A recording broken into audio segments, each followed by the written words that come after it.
Efesios, pero quiero comenzar pensando en esta idea que a veces parece que pasamos por alto, y es que nada más puedes disfrutar y amar a aquellos que conoces. No puedes amar correctamente algo desconocido. Te puedes ilusionar, te puedes tener ideas, te puedes crear falsas expectativas, pero no puedes amar verdaderamente algo que no conoces. No podemos amar lo desconocido y por eso nos desilusionamos, porque a veces nos engañamos y creemos nuestras emociones y los sentimientos que nos produce algo o alguien, y por no conocerlo, tarde o temprano nos damos cuenta de la imposibilidad de amarlo. Ocurre en todos los niveles. El que se decepciona de la carrera universitaria porque solo amaba la imagen que le pintaban de ser ingeniero y verse con un casco y unos planos y ganando mucho dinero y que lo llamen ingeniero, y se enfrenta al cálculo, a las operaciones, a la matemática avanzada y dice, uy, esto no es lo mío, no me gusta. Y pasa con muchas cosas. No puedes amar lo que no conoces. Es por eso que la semana pasada comenzamos con una introducción amplia a la idea de lo que es el tesoro de la redención, la riqueza de la vida que tenemos en Cristo. Y Johannes y Angélica nos ilustraron una muy buena manera de poder entender ese tesoro, con esas 3 imágenes de relaciones importantes en nuestra vida y cómo el Evangelio redime eso y nos lleva a una vida nueva, un tesoro que es la reconciliación con Dios. ¿Recuerdan? Hablábamos que lo que Jesús hizo en la cruz fue reconciliarnos en la relación más importante que habíamos quebrantado, nuestra relación con Dios. Esa es la relación más importante en tu vida. Esa es la relación que tú deberías buscar cultivar. Esa es la relación que tú deberías anhelar restablecer por sobre todo lo demás.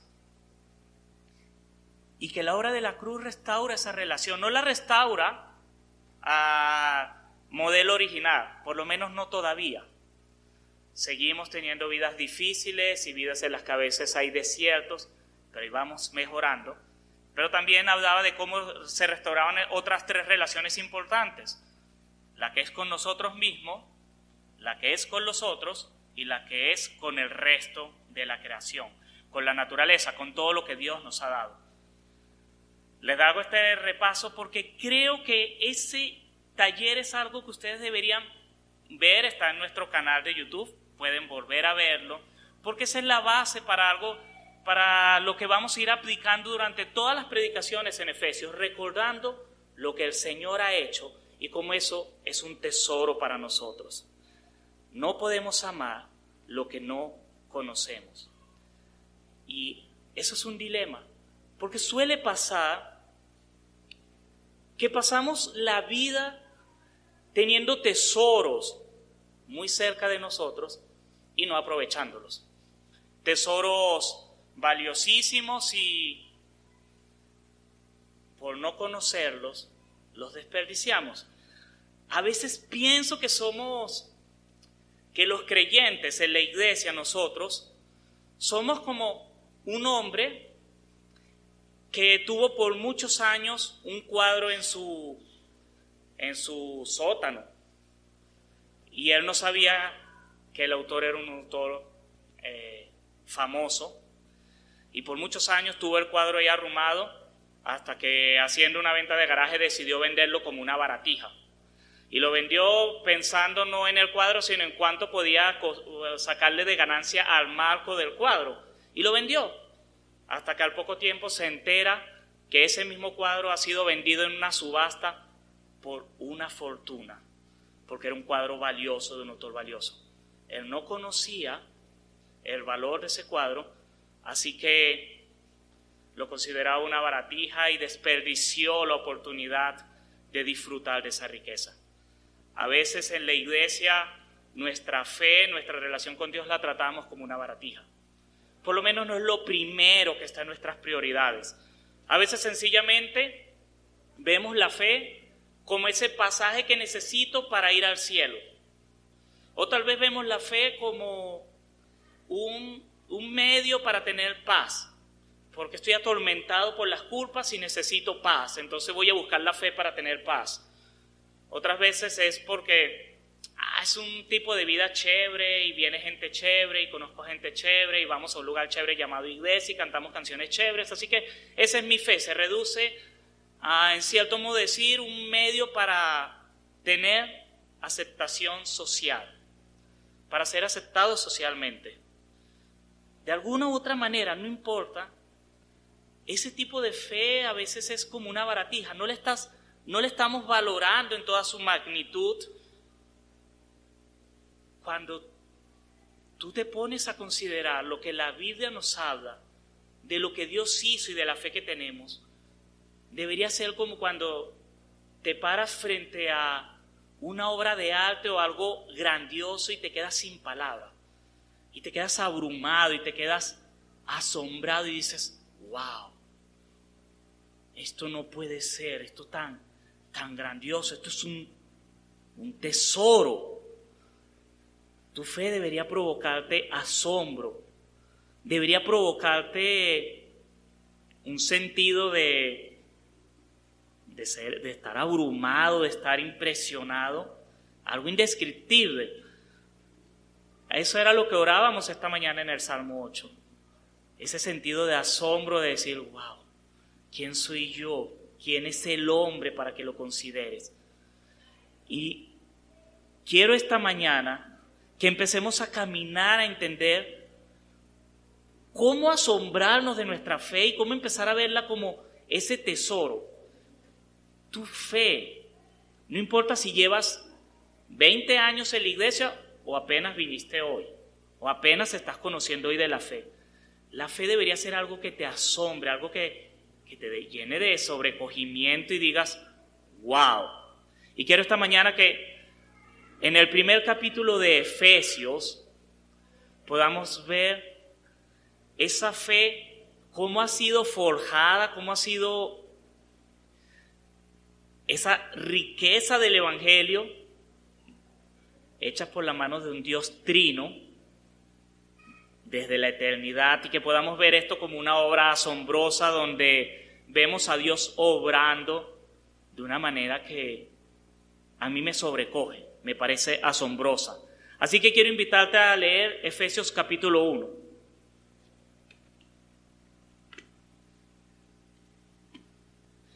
Y antes de entrar a esta carta, y esto es una cosa que ayuda a ese sentido de asombro, Pablo está escribiendo desde la cárcel.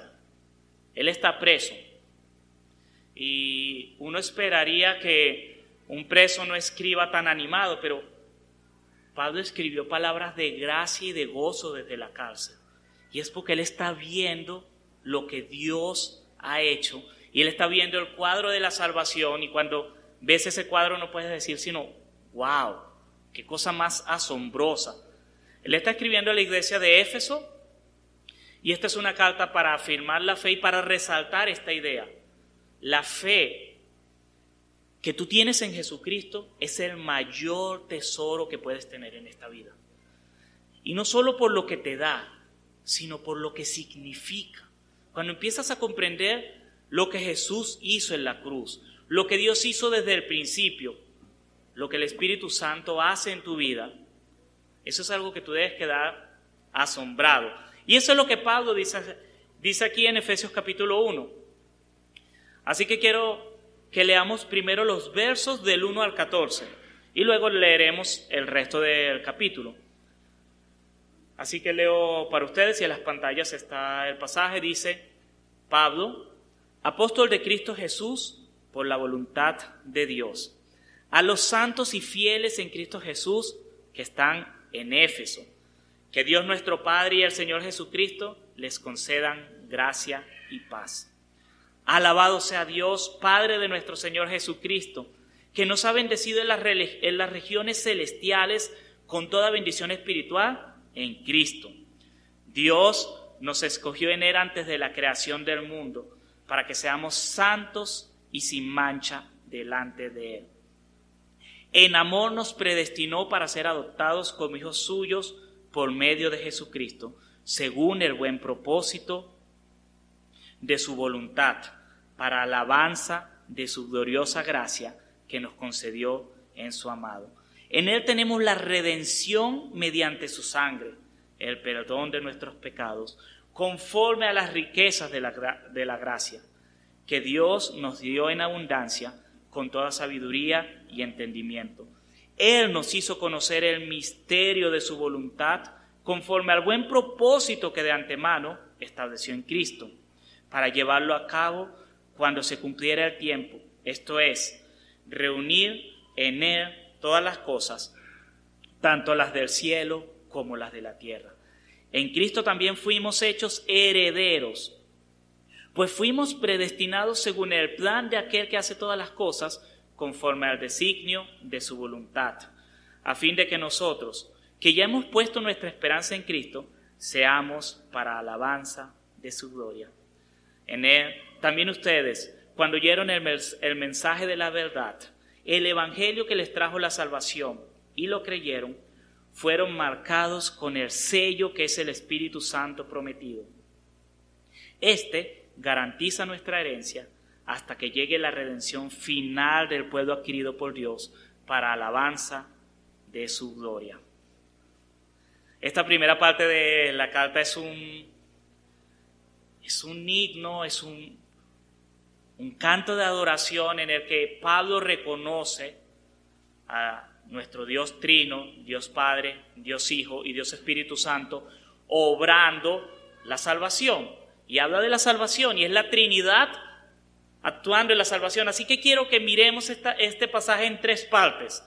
Lo que está haciendo el Padre, lo que está haciendo el Hijo y lo que está haciendo el Espíritu Santo con respecto a la salvación.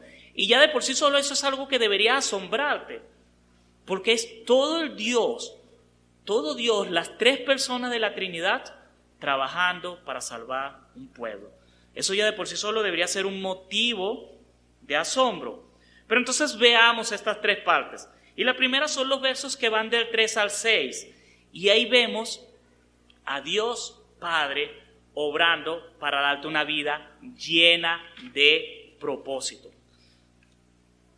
Desde la eternidad, desde antes que existiese el cielo, la tierra, desde antes de que existieses tú, antes de ese momento cero en el que las cosas empezaron a existir por la palabra de Dios, Él ya había pensado elegir a un pueblo. Y hay tres palabras que resaltan en esos versos del 3 al 6, que hablan de cómo el Señor empieza a trabajar un propósito para la vida de su pueblo, para la vida de sus hijos. Ahí dice que Dios bendijo, escogió y adoptó para sí un pueblo. Está hablando de nosotros. ¿Ustedes se imaginan? Aún antes de que existiese cualquier cosa, Dios ya estaba pensando en sus escogidos. Eso sí habla de propósito. Especialmente si lo contrastamos con nosotros, que tenemos la costumbre de planificar las cosas a veces hasta minutos antes de que ocurran. Y hacemos las cosas a veces impulsivamente. Dios no fue impulsivo con nosotros. No es que Dios hace unos meses, hace unos años atrás, hace unas décadas dijo, voy a salvar a fulano. Desde antes de la creación, Dios ya había decidido bendecir un pueblo para sí, escogerlo y adoptarlo. La salvación no es un plan B, no es un plan de contingencia porque las cosas salieron malas y Dios decidió, bueno, si esto se descarría, yo hago esto. Dios tenía un plan desde el principio. Y eso es lo que había decidido hacer Dios Padre. Así que todo esto está apuntando, esta obra del Dios Padre está apuntando a que Él tiene una vida de riqueza preparada para ti. Él tiene una vida de riqueza en Él preparada para sus hijos. Y eso es antes de que el mundo existiese. Y el verso 5 tiene algo que nos recuerda que debemos ser humildes ante este plan de Dios, porque nos dice, nos predestinó para ser adoptados como hijos suyos por medio de Jesucristo, según el buen propósito de su voluntad. Según el buen propósito de su voluntad. Otras versiones dicen según su afecto o su bondad. Y esto, lo que quiero decir con esto es, Dios eligió un pueblo, Dios decidió escoger, bendecir y adoptar un pueblo por su propia voluntad. No vio méritos en nosotros, no vio posibilidades, no vio potencial. Él decidió a su manera, con su sabiduría y su lógica. Y esto escapa de nuestro entendimiento. Yo me he preguntado muchas veces, ¿por qué a mí? ¿Por qué no a mis hermanos? Son más buenas gentes que yo. Uno es más inteligente que yo. El otro es más trabajador que yo. Pero Dios tiene una manera de pensar, tiene una lógica, una sabiduría que escapa a nuestro conocimiento. Y eso es lo que está diciendo el verso 5. Le está diciendo a la iglesia, miren, Dios los escogió, Dios los predestinó por su propia voluntad. No puedes decir, yo soy salvo porque soy bueno. Y ni se te ocurra decir, yo soy salvo porque me lo merezco. O porque pobrecito de mí, yo necesito la de Dios porque pobrecito he sufrido tanto. No, aquí no hay cabida ni para la lástima, ni para el orgullo. Simplemente para el agradecimiento de que el Dios Todopoderoso en la eternidad pensó en ti. Así que Él preparó una vida con propósito, porque hay que reconocerlo. Si estamos hablando desde que de la eternidad Dios decide salvar un pueblo, salvar una nación, levantar una iglesia, eso sí habla de propósito. Eso sí habla de que Él tenía un plan. Así que sería hasta absurdo pensar, después de leer esto y de decir, wow, en la eternidad pasada Dios pensó en mi nombre, y creer que mi vida no tiene sentido, que mi vida no tiene propósito. Eso es absurdo. Dios pensó en nosotros. Pero no se queda ahí, no se quedó en planes. A veces nosotros somos muy buenos para hacer planes y sugerencias. Conozco gente que son expertos en el comité de sugerencias y planes, pero cero ejecución. Dios no solo se quedó con pensar y desear y decretar salvación para un pueblo. Aquí entran los versos del 7 al 12, que hablan de aquello que hizo Jesucristo. Y vemos en el 7 al 12, lo podemos resumir en que si Dios dijo, yo voy a salvar a este pueblo, Jesús dijo, yo voy a ejecutar ese decreto. Yo voy a hacer esa salvación. Y eso es lo que nos dicen los versos del 7 al 12. Nos hablan de Dios Hijo, de Jesucristo, actuando para salvar a ese pueblo. Y algunas ideas que aparecen ahí es que dice que Jesús redimió. Y esta es la idea de sacar un rescate, de tomar algo que te pertenece. Nosotros decimos, por ejemplo, vamos al supermercado y vamos a hacer una compra y decimos, quiero redimir unos puntos. Y la idea ahí es, esos puntos ya me pertenecen, son míos, pero están en posesión de otro y yo los voy a hacer ahora míos, los voy a oficializar, por así decirlo. Y esta es la idea de que Jesucristo está recuperando esa creación que se había quebrantado, recuperando esas vidas que se habían perdido. O sea, nosotros desde un principio le pertenecemos a Dios. Toda la creación desde un principio le pertenece a Dios. Simplemente el pecado nos ha alejado de eso. ¿Recuerdan la imagen del domingo pasado? Cómo había una conexión perfecta entre Dios y el hombre. ¿Recuerdan esa imagen de Génesis tan asombrosa de Adán caminando en el jardín y Dios al lado? Y Dios caminaba con ellos y hablaba directamente, y el pecado rompió todo eso. Jesucristo viene a restaurar la relación. Pero también dice, reveló el misterio. Eso también lo dice ahí en esos versos del 7 al 12. Jesús es la revelación del misterio. Aquí misterio es la idea de algo, una gran verdad que ha estado oculta y que se empieza a mostrar. Jesús es la revelación del Padre. No puedes conocer a Dios sino solo a través de Jesucristo. solo puedes tener una relación a través de aquel que se ha revelado como el camino, la verdad y la vida. Y lo más hermoso, dice, nos dio una herencia. Este pasaje habla de esas tres cosas. Un Dios que redime, que recupera lo que es suyo, que revela, que dice, este es el Dios que tú no conoces. Este es el Dios que tú necesitas conocer, soy yo. Y lo hizo haciéndose hombre, encarnándose. Esa es la manera más extrema que tenía Dios de mostrar quién era. Y nos da una herencia, y esa herencia es la salvación, es el cumplimiento de la vida plena que Dios le dio a sus escogidos. Y lo que dice el verso 10 es centrar aquí. Aquí menciona, hablando sobre lo que hizo Jesucristo para llevarlo a cabo cuando se cumpliera el tiempo. Esto es, reunir en Él todas las cosas, tanto las del cielo como la de la tierra. Y la idea aquí es, este es un término comercial y es la idea de una finca o un negocio que ha sido desordenado, que imaginemos que el gerente anterior de la compañía vino, hizo desastres, agarró y hizo compras inadecuadas y endeudó la empresa y hizo una cantidad de prácticas malas, y viene un nuevo gerente y ese gerente empieza a unir las cosas, empieza a reunir los procesos y empieza a hacer que todo funcione. Esa es la idea que está diciendo aquí. Jesús está retomando el control de su creación. Eso es lo que Él está haciendo. Está reuniendo todas las cosas en Él.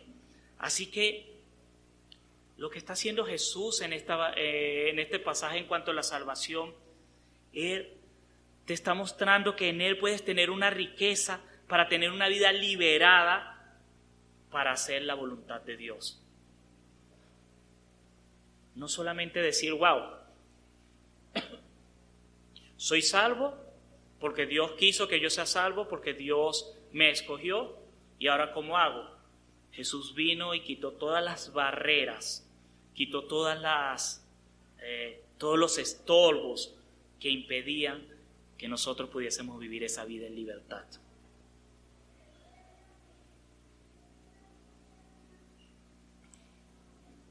Así que hasta ahora estamos viendo una obra que habla de la riqueza de la salvación, la riqueza de la gracia, y vimos Dios Padre diciendo, yo escojo por mi propia voluntad, no por tu mérito. Vemos a Jesucristo diciendo, yo hago eso posible a través de la encarnación, su vida aquí en la tierra, su sacrificio en la cruz.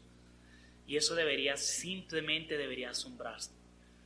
Eso simplemente, pensar en eso debería desconcertarnos, llenarnos de gozo, por algo cada vez que Pablo termina una de estas secciones, hablando del Padre, termina con alabanza de su gloria, para alabanza de su gloria, porque eso es algo glorioso.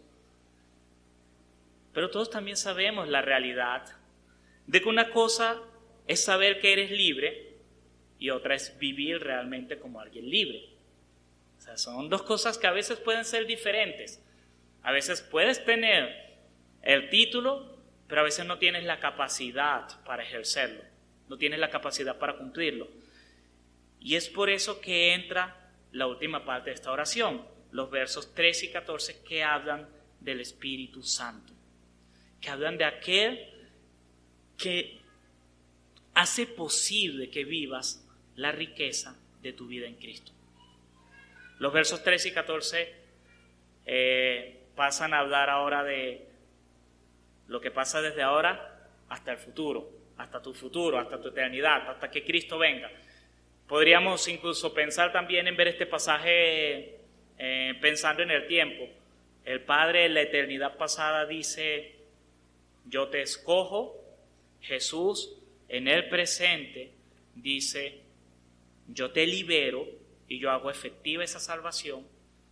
Y el Espíritu Santo de aquí al futuro dice, y yo haré que sea posible que tú vivas en esas riquezas. Eso es lo que está diciendo aquí. Y utiliza Pablo dos ideas para resaltar lo que hace el Espíritu Santo en la obra de salvación. Nos sella. Y esa es la idea de los sellos de cera que se ponían en las cartas para marcar un documento legal y darle una autenticación. Hoy una versión muy actualizada tendría que decir, y pone la firma autenticada por notario público. Algo así, algo que hace legal lo que Jesús, lo que Dios ha hecho en tu vida. Y nos garantiza la herencia. Y aquí utiliza, el original son las palabras arras, que ya casi no lo utilizamos en nuestro lenguaje moderno, aunque se utiliza todavía en las bodas. Y las arras es como un depósito, una garantía, para confirmar que algo es verdadero y está en firme. Aquí la idea que está diciendo es que tienes al Espíritu Santo que garantiza y posibilita que tú vivas la vida que Dios ha creado para ti. Y por eso digo que esto es algo asombroso, porque es todo Dios, las tres personas de la Trinidad, actuando para que tú puedas ser salvo, para que tú puedas disfrutar la herencia. Aquí no hay posibilidad de errores. El Espíritu Santo es el sello, es la garantía de que tú eres salvo. Y eso por lo menos tiene que tener dos significados para nosotros. Primero, si yo estoy sellado por el Espíritu Santo, de alguna manera soy distintivo, tengo un distintivo que me hace diferente. Me hace verme de manera diferente, me hace comportarme de manera diferente, me hace vivir de manera diferente. Y en un momento hablaremos un poquito de cómo tú debes marcar esa diferencia en tu vida. Pero lo otro es, garantiza la herencia. Porque si bien es cierto, y otra vez vuelvo a la imagen del domingo pasado, las relaciones que Jesús restaura, pero que la línea ya no era una línea derecha, sino era una línea un poco más difícil, porque a unos va a costar orar, a unos va a costar perdonar a veces, a unos va a costar compartir a otros nuestra fe, a unos va a costar amar a otros. Algunos van a todavía luchar un poco con su identidad, quién soy, o con culpas o con otros, pero se están siendo restaurados. A pesar de todo eso, esa relación ya es segura. Puedes vivirla y poco a poco el Espíritu Santo se va asegurando y va asegurando que alcances la plenitud de lo que Dios quiere para ti. Así que tenemos este gran cuadro pintado por la mano del Dios Trino, en el que vemos al Padre obrando en la eternidad, escogiendo un pueblo, en la que vemos a Jesucristo liberando ese pueblo por su sacrificio en la cruz, y en la que vemos al Espíritu Santo caminando con ese pueblo para asegurar que vivan en santidad, para asegurar que disfruten esa herencia, no solo hoy, sino completa en el futuro. La pregunta es, ¿y qué haces tú en todo esto? ¿Cuál es el papel tuyo en toda esta historia? Nada. Lo asombroso de esto es que somos actores pasivos. Nosotros no levantamos la mano cuando Dios dijo, voy a salvar, ¡hey, sálvame a mí! Ni siquiera existíamos. Cuando Jesús estuvo aquí en la tierra, se hizo carne y murió por los pecadores, tú no tenías nada que mostrarle a Él para decir, me lo merezco, me merezco tu sacrificio. Y cuando el Espíritu Santo está guiando tu vida,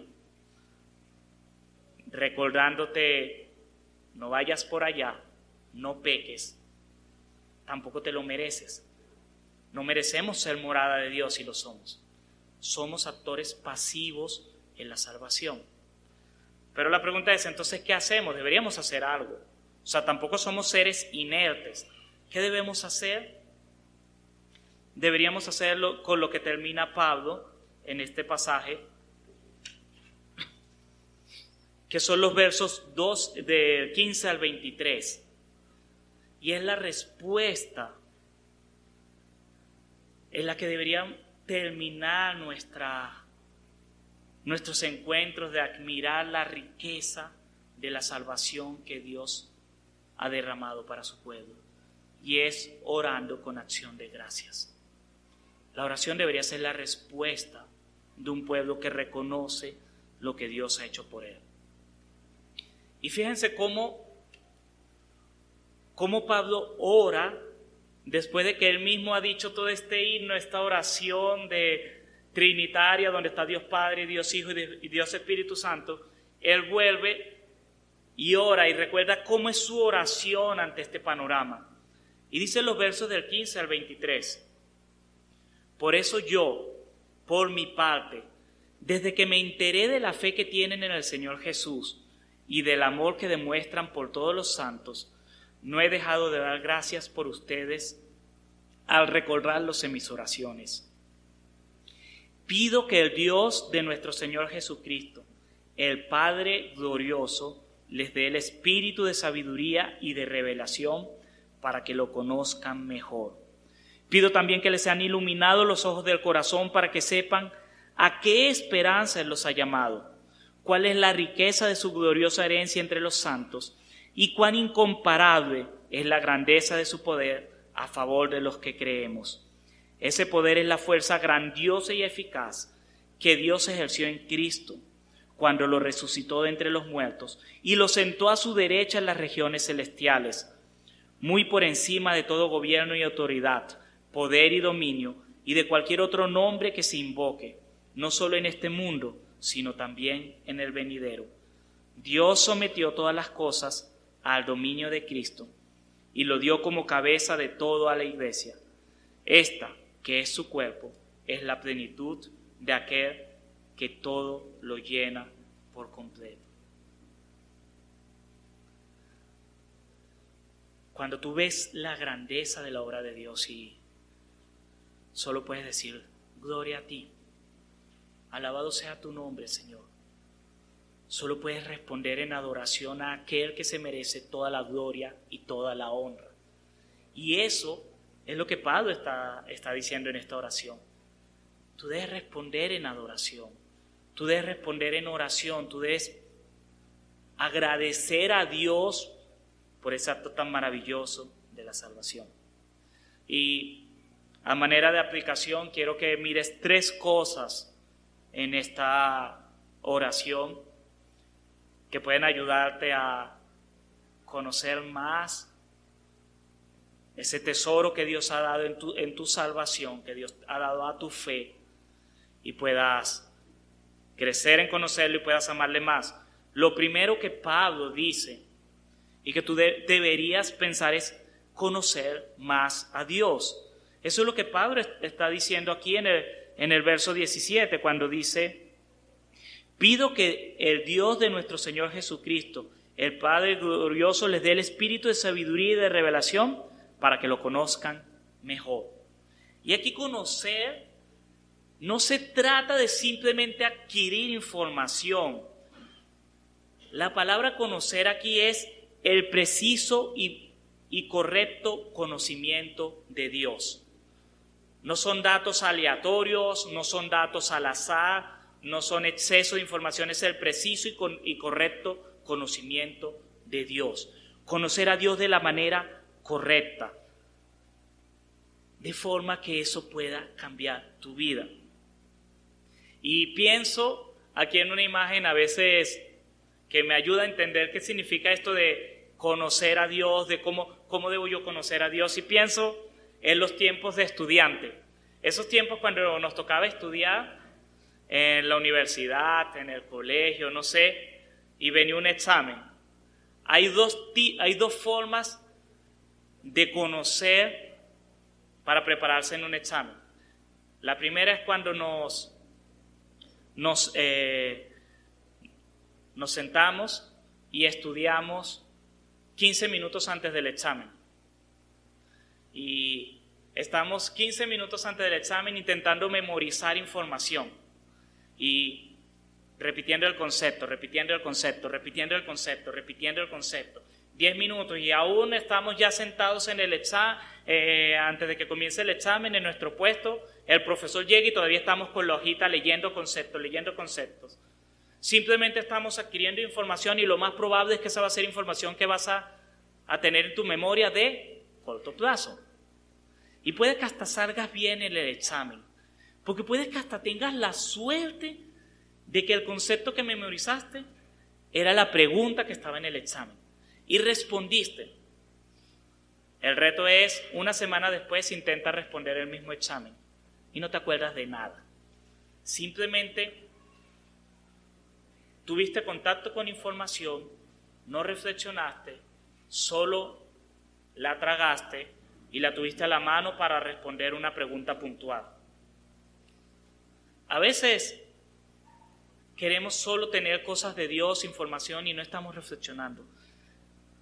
Este conocimiento de Dios habla más cuando, no sé si alguna vez les pasó, hay un tema, una materia que te encarreta, te atrapa, y lo estudias para el examen, pero después del examen sigues estudiándolo, y sigues buscando y sigues reflexionando de él, porque eso te ha atrapado y quieres conocerlo, y buscas la manera de aplicarlo verdaderamente a tu vida. Ese es el conocimiento del que estamos hablando aquí. Un conocimiento correcto, preciso, que de verdad nos relaciona con Dios. No solamente tener información, no es solamente inscribirte en la mayor cantidad de cursos y actividades de la iglesia. No solamente para los que están en grupos de vida y para los que no, espero que se incorporen lo más pronto posible. La pregunta más importante en los grupos de vida es la última pregunta. ¿Qué te llevas? ¿Cómo eso afecta tu vida? Porque las demás preguntas solo pueden aportarte información. ¿Quién era David? ¿En qué fecha ocurrió esto? ¿Qué significa esta palabra? Bien, pero cuando tú llegas a ese momento de que dices, ¿cómo aplicas esto a tu vida?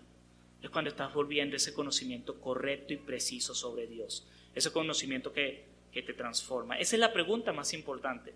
Y curiosamente esa es la pregunta que más trabajo nos cuesta responder siempre. Que cuando estamos en el grupo de vida, ¿qué es lo más importante para ti? Y empezamos con las generalidades. Es que la humanidad, no, yo no estoy preguntando la humanidad, te estoy preguntándote a ti. Estoy preguntando a ti hoy. Y aquí es ser sincero. Puedes decir, y es válida, esa es una respuesta válida, por cierto, si alguna vez te has sentido que presiono en un grupo de vida con esta pregunta, una respuesta es válida es, siento que Dios no me habló hoy. Preocúpate si Dios no te habla nunca, pero puede pasar. O puede ser algo sencillo, siento que debo memorizar este pasaje. O siento que después de esto debo pedirle perdón a mi hermano. No sé. Pero esa es la pregunta más importante, porque esa es la que empieza a hacer que el conocimiento cale en tu vida. Y eso lleva a la segunda cosa que Pablo pide aquí, está en los versos 18 al 19, cuando él dice, pido también que les sean iluminados los ojos del corazón para que sepan a qué esperanza Él los ha llamado, cuál es la riqueza de su gloriosa herencia entre los santos y cuán incomparable es la grandeza de su poder a favor de los que creemos. Ese poder es la fuerza grandiosa y eficaz, y continúa hablando, pero es la idea de profundizar más en tu relación con Dios. Lo primero es conocerlo, lo segundo es profundizar. Y aquí, otra vez, no estoy hablando simplemente la idea de profundizar como obtener conceptos más complejos. Entonces ahora voy a empezar a leer la Biblia en griego o en hebreo, o voy a comprarme todos los libros de teología complicados porque quiero profundizar. Estamos hablando de tener una relación más íntima y de que el Evangelio empieza a ser algo que permea toda tu vida. Y no solo lo empiezas a ver aquí el domingo, sino lo empiezas a ver como el Evangelio sí influencia la música que escuchas, sí influencia la ropa que vistes, sí influencia las relaciones que construyes, sí influencia cada aspecto de tu vida, y empiezas a ver el Evangelio en toda tu vida. Eso es lo que él está diciendo aquí. Profundiza. Finalmente, el verso 23 habla ya de la iglesia, de la comunidad, y termina diciendo Pablo en este capítulo: esta que es su cuerpo, es la plenitud de aquel que todo lo llena por completo. La otra cosa que debe respuesta en tu vida es que empieces a ser parte de una iglesia que refleje plenamente la gloria de Dios. Una iglesia que represente el Evangelio. Y aquí viene la pregunta que asusta. ¿Qué ve la gente cuando mira esta iglesia? ¿A quién están viendo? ¿Están viendo programas? ¿Están viendo sabiduría humana? ¿Están viendo un grupo de gente que no sabe para dónde va? ¿O sobre todo eso está viendo a Cristo? Está viendo a Jesucristo. Está viendo a aquel que es la plenitud de todo, que lo llena todo.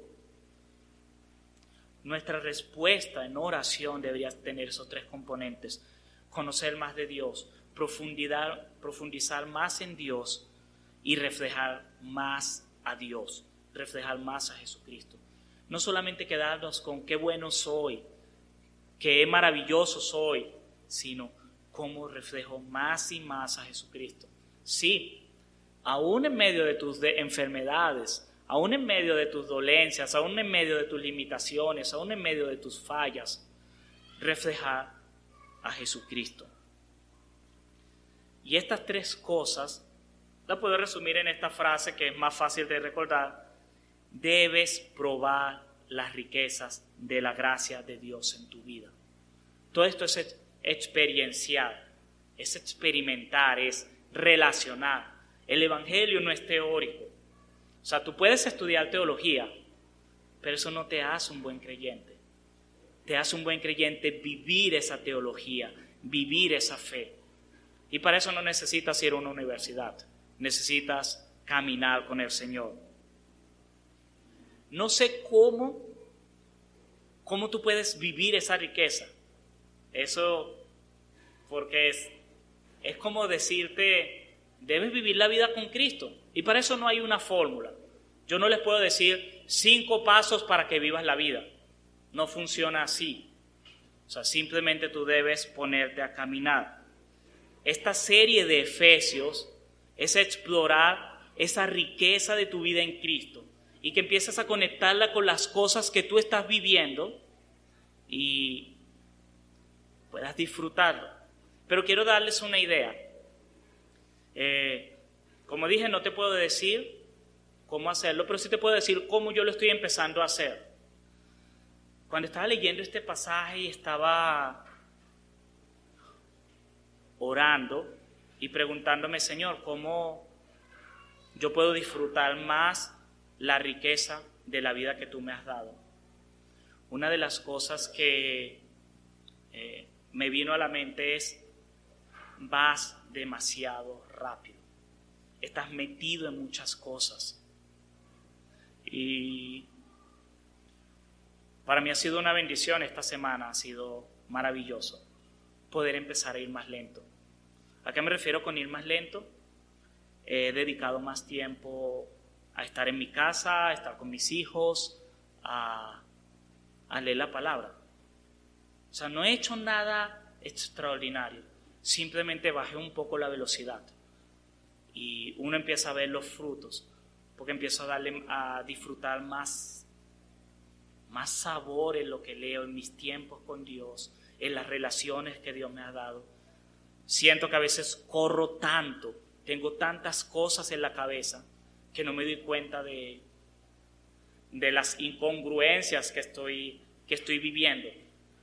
Tal vez para ti, una manera en la que empieces a disfrutar de la riqueza de tu vida en Cristo es: empieza orando, empieza a dedicarle más tiempo a la oración, o a la lectura de la Biblia, o a construir una amistad con algún creyente, o a participar en un grupo de vida, o a participar en un ministerio como el Porvenir, no sé. Pero quisiera que terminásemos orando, pidiendo esas 3 cosas: conocer, profundizar y reflejar. Pero que lo pienses, ¿cómo necesitas tú hoy conocer más de Dios? ¿Qué necesitas hacer? Decir, pastor, me gustaría estudiar más la Biblia. Podemos sacar un tiempo, una vez a la semana, una vez cada 15 días, una vez al mes. O necesito orar, o pastor, ¿qué grupo de vida cerca está a mi casa que quiero aprender más de la palabra? Quiero orar con otras personas. Quiero vivir el Evangelio. No sé, pero quiero invitarte a que pienses qué necesitas hacer para conocer más de Dios, qué necesitas para profundizar más en tu relación con Dios y qué cosas necesitas hacer o tal vez dejar de hacer para que tu vida refleje más y más la plenitud de Cristo. ¿Vamos a orar? Señor, yo quiero pedirte en esta mañana, Señor, que el deleite, Señor, del Evangelio, de lo que tú hiciste, Señor, me sobrecoja, me asombre, sea algo, Señor, que me llene de tal gozo y de tal admiración, Señor, que simplemente me haga adorarte, Señor. Lo que tú hiciste, Señor. Desde la eternidad tú estás pensando, Señor, en nosotros. Y nos has pensado con tanto amor que enviaste a tu Hijo. Él se hizo carne para que nosotros pudiésemos tener vida. Y como decía la lectura del Salmo esta mañana, ¿quiénes somos nosotros para merecernos tal atención? Y no contento con librarnos del pecado, Señor, tú nos das el Espíritu Santo que nos acompaña para que cada día podamos crecer en nuestra santidad, en nuestro amor y en nuestro gozo por ti. Tú nos aseguras, Señor, que podemos llegar a la meta, porque no nos dejaste a la deriva, Señor. Así que quiero pedirte, Señor, esta mañana, que admirados por esa obra maravillosa que tú has hecho por nosotros, nuestro anhelo sea querer conocerte más, Señor. Tú sabes, Señor, lo que necesitamos hacer. Recuérdanoslo. Tal vez es leer un poco más la palabra, tal vez es decir, debo ser más constante con mi visita a la iglesia, tal vez incorporarme a un grupo de vida o a un ministerio, Señor, o a alguna otra actividad. Tal vez estás llamando a alguien para estudiar en un seminario y prepararse formalmente, no sé. Pero por favor, Señor, ayúdanos a tener como prioridad, como muestra de nuestro amor y nuestro reconocimiento a ese tesoro que tú nos has dado en la salvación. Muéstranos qué pasos debemos hacer para conocerte más, Señor. Y aquellos, Señor, que ya están caminando contigo, ayúdanos, Señor, a profundizar. Pero no es profundizar, Señor, en el sentido de conocer cosas más abstractas de ti, Señor, sino profundizar en nuestra relación contigo, Señor. Porque eso es lo que se va a ver como reflejado, como esa obra tuya, Señor. Eso se va a ver reflejado en nuestras vidas que te honran, Señor. Que cada día reflejemos más y más de ti, Señor. Te lo pido, Dios, en tu nombre santo. Háblanos y ayúdanos, Señor, a disfrutar esa riqueza que tú nos has dado en el Evangelio, Señor. A no ver nuestra fe como una baratija, como un accesorio de nuestra vida, sino como el tesoro en nuestra vida, Señor. Te lo pedimos, oh Dios, en tu nombre santo. Amén, Señor.